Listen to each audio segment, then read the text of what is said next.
Boa tarde a todos. Tudo bem com vocês? Eu não me acho muito com esse negócio aqui, não. Tem um outro microfone? Italiano não se acha com esse negócio aqui, não? Agora me achei. Boa tarde. Prazer estar aqui com vocês. Eu tenho algumas respostas, acho que para a Lenita, que na verdade, e aliás, para o que a gente ouviu até agora. Acho que isso é importante, né? Quando a gente vem para um congresso de nutrição, então, em primeiro lugar, obrigado, Valéria, pelo convite, obrigada, Juliana, obrigado por todo o departamento que me trouxe aqui novamente. Ano passado estava aqui com vocês e aqui novamente com vocês, para trabalhar, como eu disse para Valéria quando ela fez o convite, uma condição que é complicada, porque nós estamos, apesar de 10 anos de guia alimentar para a população brasileira, nós ainda temos muitos problemas relacionados a isso. E quando nós começamos a pensar um pouquinho também em relação a tudo que vocês ouviram, nós estamos fazendo tudo errado. Sim ou não? Porque todo mundo aqui falou a mesma coisa até agora. Com outras palavras, mas todo mundo falou a mesma coisa. Porém, os índices continuam aumentando. A obesidade está aumentando, as pessoas estão cada vez mais hipertensas, as pessoas estão, na verdade, com uma condição de doenças cardiovasculares, então nós estamos errando e nós estamos insistindo no erro. E a questão é, como é que a gente pode mudar essa situação? Então, a Lenita fez uma pergunta aqui, italiano vai ter que andar, desculpa aí, né? Então, vamos lá. Então, vamos pensar o seguinte, o pessoal conhece a dieta cardioprotetora que você falou agora, Lenita, né? Quantos aplicam? Poucos levantaram a mão, mas eu comentei com a Juliana na hora, mas eu tenho certeza que se a gente perguntasse para vocês sobre dieta low carb, a história ia ser um pouquinho diferente. Sobre a questão de suplementação com whey, creatina, a resposta ia ser um pouquinho diferente, né? Então, acho que nós estamos fugindo um pouco do nosso objetivo, nos distanciando desse objetivo cada vez que nós colocamos nomes diferentes, cada vez que nós defendemos causas com nomes diferentes, cada vez que nós nos ligamos, e como eu ouvi recentemente de um jornalista, a qual facção você pertence?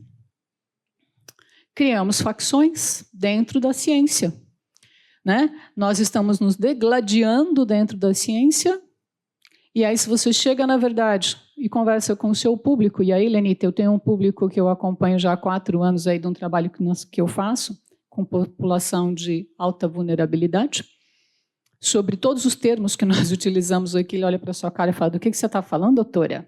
Né? Tipo assim, nunca ouvi falar sobre isso, porque isso não está no meu prato, isso não faz parte do meu dia a dia. Então, tenho certeza que vocês ouviram um monte, se é que ouviram mesmo, porque fica todo mundo olhando para o celular na hora que a gente está falando. Então, será que vocês prestaram atenção em tudo que nós estamos falando?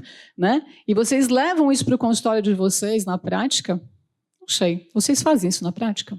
Boa pergunta.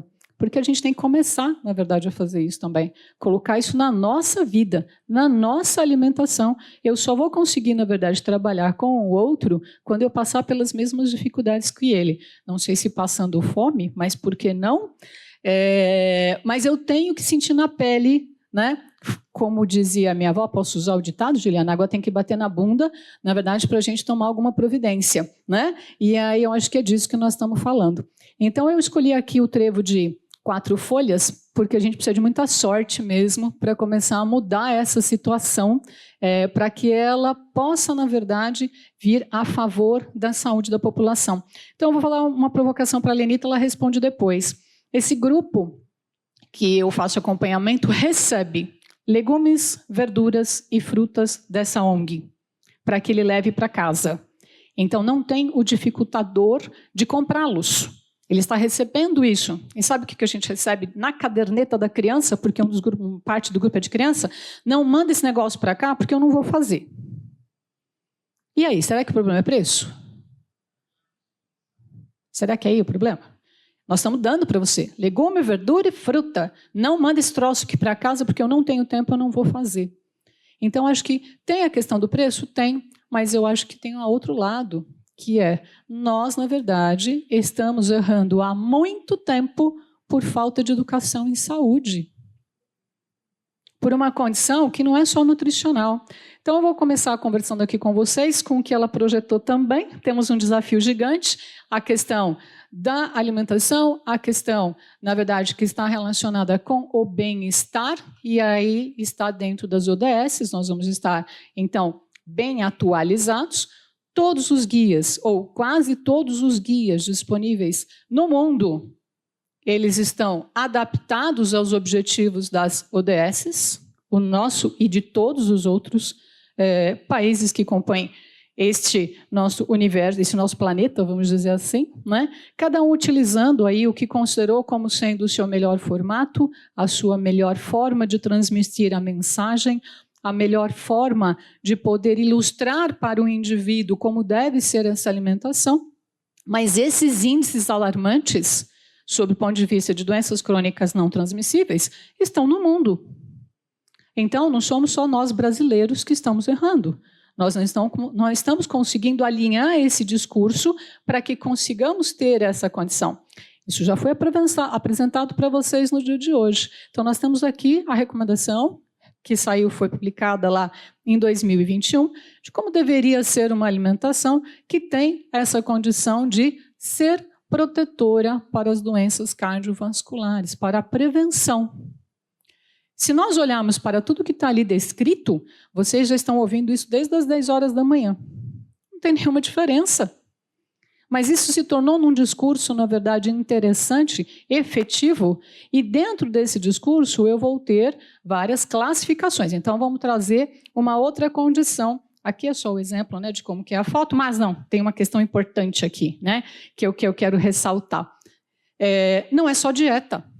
Então, falar sobre essa condição, isso Lara trouxe de uma forma importante hoje na fala dela, né? Mas não é só falar de alimentação, gente. Então, não é só com alimento, não é só com a matriz alimentar que eu vou conseguir ter essa condição de reduzir a incidência de obesidade, de hipertensão, de diabetes. Esse indivíduo precisa fazer exercício físico. Nós estamos num ponto sobre a questão de sedentarismo que é inevitável. Não adianta, ele pode fazer a melhor dieta do mundo, ela pode ser a dieta mais cardioprotetora do mundo, se ele não levantar da cadeira, não começar a se exercitar, não vai ter jeito. Por quê? Porque ele é um dos componentes de uma coisa. Desculpa, de uma coisa que eu acho extremamente importante, vários dos palestrantes colocaram aqui, que é um estilo saudável de viver.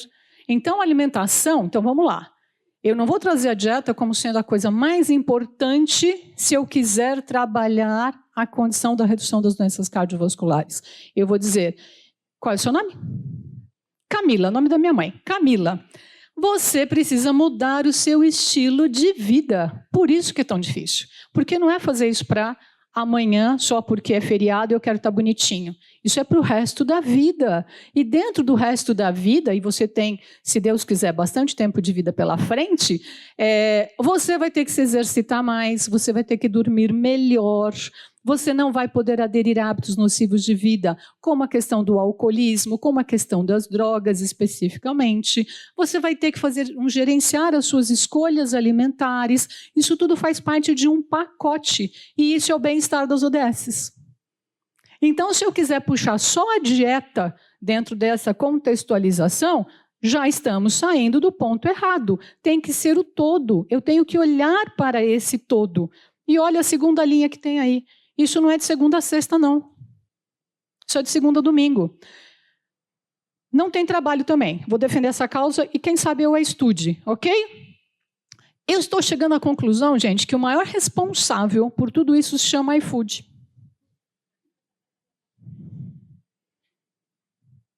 Porque no consultório, não sei vocês, mas no consultório o que eu mais tenho observado é você, na verdade, fazer esse tipo de utilização de aplicativo e receber comida em casa, certo ou errado? E hoje foi dito, dependendo acho que foi a Ana que falou, se eu não me engano, né? Então eu tinha ali uma preparação que eu não me recordo qual que era mesmo, acho que era coxinha, que era, na verdade, a fritura era feita em gordura trans. Então, quando esse indivíduo está fazendo esse tipo de consumo de alimento, isso aumenta cada vez mais em termos de referência dentro do nosso consultório, ele está se colocando numa situação de risco. E aí nós estamos falando do quê? De alimentos que têm 4 categorias ali de classificação, tarará, e o problema então é o iFood. Por quê? Porque isso é de segunda a domingo. Eu tenho que olhar, e não tem dia de lixo. Para com isso. Não existe dia do lixo, né? Tipo assim, primeiro que é um absurdo num país que apresenta os números que você falou de fome, você falar que alimento é lixo. Começa por aí, né? Então, vamos olhar para isso de uma forma mais globalizada, de uma forma 360 graus. Profissionais da área de nutrição que estão aqui, vocês têm que olhar para a rotina do paciente de vocês 24 horas para entender o que é que está acontecendo. Isso aqui não é novo para vocês. Eu tenho que respeitar as preferências alimentares, escolher, vamos dizer assim, gerenciar as escolhas alimentares, os alimentos que são tradicionais, como bem dito, que por Nelita e por outros, Denis é um grande defensor disso. Tenho que olhar para o processo de produção e eu tenho as recomendações nutricionais. Então, o nutricionista tem que conhecer alimento. Acho que isso é importante. E isso aqui está dentro da dieta mediterrânea, que foi tanto tempo dito aqui. Aí eu só discordo de você um pouquinho. É possível implantar aquele... só o mar Mediterrâneo que a gente não vai conseguir ver, tá bom? Mas é possível implantar a dieta mediterrânea. O conceito dela, olha para cá, lê. Em termos de Brasil, com alimento regional, fazendo exercício, voltando para as nossas técnicas de produção, fazendo esse tipo de orientação, eu posso regionalizá-la, eu posso abrasileirá-la, mas eu preciso desenvolver esse comportamento na população brasileira, que está muito distante disso. Eu posso pegar a recomendação nutricional e trazê-la para essa contextualização. Então, quando eu pego, na verdade, essa condição da dupla carga de má nutrição que acontece no nosso país, olhem para os 3 últimos itens. Mudança no padrão da alimentação, mudança na relação entre consumo e dispêndio de energia e aumento dessa condição das doenças crônicas não transmissíveis. Então, não olhem só para a penúltima, para a terceira, de baixo para cima, só para a terceira linha. Não é só o padrão alimentar que foi modificado. Eu tenho que olhar o todo dessa contextualização. E quando eu olho para o guia, que também já foi citado aqui várias vezes, o guia traz, na verdade, isso para a gente de uma forma muito clara. Eu não posso depositar num alimento a responsabilidade por a questão das doenças. É a matriz alimentar desse indivíduo. Essa interação que acontece entre os alimentos que compõem. Nossa colega que trouxe também, Fabiana, correto, Fabiana? Beatriz, já errei feio. Beatriz, que trouxe essa contextualização para nós. Ou seja, o guia está muito correto nessa ação. Depende da sua matriz alimentar. Então, essa história de que é um alimento ou um grupo de alimentos específico que está trazendo isso, não importa o nome que eu dou para esse grupo, eu sei que é minha, sobre alimento industrializado, eu já vou chegar de uma forma bem rápida nele, eu preciso olhar para essa matriz. E aqui ele cita, inclusive, a dieta mediterrânea, colocando o quê? A importância dessa contextualização. Portanto, o guia está certo. Eu vou fazer a mesma pergunta, Lenita. Quantos daqui leram o Guia Alimentar para a população brasileira? Não? E quantos daqui colocam ele em prática? Está melhor do que o da carne protetora, menos mal.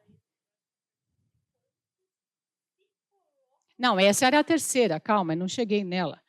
Quantos aqui aplicam na própria alimentação o que está ali descrito? Alerê, não, também não está ruim. O que eu posso dizer para você? Podem estar mentindo. Mas vamos lá. Então, dentro dessa classificação, porque aí vem a história das fotos que a gente tira nos bastidores. Vários de vocês eu vi andando lá embaixo, né? Então, as fotos os incrimina, vamos dizer assim, brincadeira. Então, dentro dessa classificação, o que eu quero trazer para vocês é assim, das 4 categorias que estão ali, nós vamos falar dos industrializados. Mas está claro que mesmo o alimento in natura, está aqui, ó. Ele também ser consumido de uma forma indiscriminada, principalmente o alimento de origem animal, ele pode contribuir para a questão do aumento das doenças crônicas não transmissíveis. É isso que eu estou falando para vocês. Não vamos colocar uma tarja. É esse, na verdade, que vai fazer isso. Não é o todo. Eu posso ter o alimento que está na primeira categoria, quando consumido de uma forma inadequada, em maior quantidade do que se deve, também sendo responsável por essa condição. Quando eu vou para a segunda categoria, quando na verdade eu falo de óleos, gorduras, sal e açúcar, nós estamos falando exatamente da recomendação do OMS. Ou seja, esse alimento pode estar sendo produzido dentro da sua casa. Se você trabalha com uma quantidade maior desses ingredientes, a responsabilidade está aí, /iFood também. Quando eu, na verdade, olho para esse trabalho, que deu o tiro de largada, vamos dizer assim, para aquele quadro que foi feito com as indústrias no sentido, vamos diminuir sal, vamos diminuir açúcar dos alimentos industrializados, observem que a porcentagem do que é utilizado pelo brasileiro dentro da sua própria casa em relação a sal e açúcar é maior do que aquela que ele consome de um alimento que vem industrializado. Eu não estou defendendo o industrializado. O que eu estou dizendo é, eu tenho que também atuar com este grupo que adoça demais e que salga demais o seu alimento. Ele tem que ser uma visão mais abrangente do que simplesmente falar de um outro, né? Quando eu falo dos processados, está muito claro isso, ou seja, todo alimento que tiver uma grande quantidade desses mesmos componentes, ela vai ter uma responsabilidade, sim, dentro da ocorrência das doenças que foram aqui citadas. Então, nós estamos sempre indo dentro da mesma orientação, quantidade maior de sal, de açúcar e de gordura dentro da sua composição. A quarta classificação, que é a mais polêmica de todas, porque aí nós vamos para as facções, correto? Não vou entrar no mérito das facções, depois conversamos sobre isso, nos bastidores, mas o que nós temos que olhar a respeito disso? Temos que triar e entender se isso realmente contribui com o aumento desses componentes que foram aqui citados. Existem momentos que sim, existem momentos que parcialmente, mas precisa, na verdade, de uma análise desse alimento especificamente para ver qual é a participação dele, qual é a contribuição dele. Então, quando eu olho para tudo isso, o que eu observo? Eu observo que existe uma necessidade de nós sermos um pouco mais amigáveis nessa conversa, de nós sermos mais parceiros para tentar ajudar a consumidor a entender a mensagem. Ele está ávido por comer, está claro. Mas comer o quê? Isso nós vamos ter que entender. Como orientá-lo? Esse é um trabalho que não é só falar. Ele vai, na verdade, no falar e ele exige uma ação. Porque toda vez que você fala, você tem que entender se o outro ouviu e qual é a ação que ele vai tomar em relação a isso.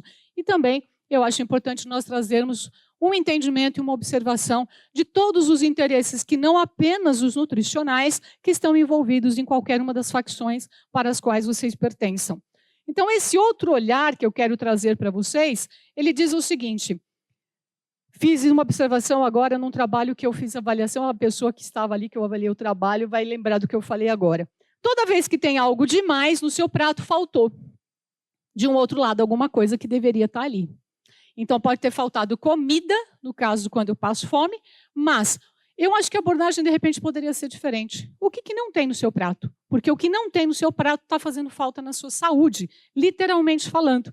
E o que não tem no prato do brasileiro? As mesmas coisas que já foram ditas hoje. Não tem legume, não tem verdura, não tem fruta, não tem cereal integral, leguminosa está em baixa. Como a professora Ana falou, eu tenho que diminuir a participação do saturado, aumentar a participação do insaturado. Então, não tem, na verdade, uma quantidade adequada de cálcio na alimentação desse indivíduo. Então, eu não tenho que olhar apenas um dos aspectos, eu tenho que olhar a totalidade desses aspectos. Não importa se isso está vindo de um alimento in natura, minimamente processado, se ele é o alimento processado ou se ele é ultraprocessado. Lógico que cada um tem a sua parcela de responsabilidade sobre aquilo que eu estou, na verdade, trazendo para vocês. E dentro dessa agenda entra a sustentabilidade, que eu tenho a missão de 1 minuto e meio trazer para vocês. Esse traço é mais complexo ainda, mas tem gente, que está na nossa mão. Está na nossa mão. Nós temos que incluir na nossa orientação nutricional. O que é? A questão do desperdício. Lenita levantou a bola e eu vou dar a raquetada aqui agora, né? O Brasil é um dos países que mais produz alimentos. Mas ele é o 10º país que mais desperdiça alimentos. E essa fala não está na agenda de vocês no consultório. Por quê? Aonde que, na verdade, isso está acontecendo? Tem uma questão que está relacionada lá do campo, vamos dizer assim, a quantidade, na verdade, que se perde até isso chegar na casa do indivíduo? Pode ser. E como é que isso? Pode ser não, com certeza é. Mas qual, na verdade, é o nosso papel dentro dessa condição? Orientar a comprar a quantidade que precisa. orientar a armazenar da forma correta. Orientar a produzir a quantidade que vai consumir. Orientar a não deixar comida no prato e jogar no lixo. Orientar que quando sobra na panela, dá para fazer no outro dia outras preparações, aproveitando aquilo que sobrou, que eu posso congelar. Tem novidade no que eu estou falando? Então, como é que a gente consegue ser o 10º país que desperdiça mais alimento no mundo? Nós não estamos fazendo. Basicamente é isso que eu tenho para falar para vocês. Nós não estamos fazendo. Então, a minha mensagem final, mesmo porque o meu tempo acabou de esgotar. Temos que trabalhar, gerenciar escolhas alimentares saudáveis, respeitando tudo que eu já falei. E temos que orientar, desperdiçar menos e nutrir mais. E não podemos deixar de lembrar que a alimentação é um dos tópicos. Um dos tópicos. Eu tenho que falar sobre todos os outros se eu quiser implementar um estilo de vida saudável. E, como dizem as atuais diretrizes, um estilo de vida saudável vem antes do fármaco. Agradeço a atenção de vocês. Vamos para as perguntas, se houver tempo. Muito obrigada.